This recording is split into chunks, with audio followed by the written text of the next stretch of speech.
Hi guys, this is Daddy Nurse, ang Yoga Pig. So guys, medyo maulan ngayon dito sa atin, dito sa Mandaluyong. So yun guys, bibigyan ko lang kayo ng quick update kay Project Big.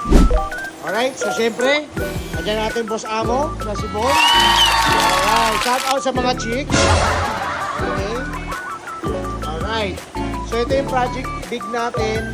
Ang owner nito, walang iba po kundi si Boss John Torres. Shout out po sa inyo, Boss John. Thank you po sa tiwala. So yan, gagawin ng fix and wash ang lahat ng kayang gawin. Pero po, sa si Pakito. Pakito, ano masabi mo? Yan. Ano masabi mo sa Project Big? Gagawin natin yung nakakapas dito. Yan. Yan. Alright, so guys, yan ha. Quick review lang, pakita namin. So yan, marami siyang bulok na kailangan natin gawin. Ayan, yung dating gumawa, ako lang ginamit. Sorry po. Alright. So, syempre, dito sa kabila, andito si Bornok Ismael. Bornok, pakita mo na! Alright! Ayan, nag-a-under po tayo ng truck.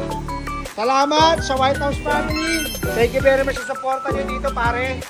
So guys, yun lang naman. Ito, abangan nyo to. Kasi definitely ilalabas natin to ng maayos, maganda. Yung tipong saktuhan lang, hindi naman natin sinasabing maganda gawa natin. Pero siguro masasabi ko, quality, di ba? So guys, anyway, para pa rin po sa mga gusto magpagawa, please like and share ang aming Facebook page na Fix and Wash.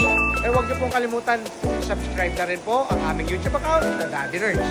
So guys, again, yun lang po. Ayun pa pala guys, ito pa pala oh. Alright, so ayan yung mga ikakabit natin.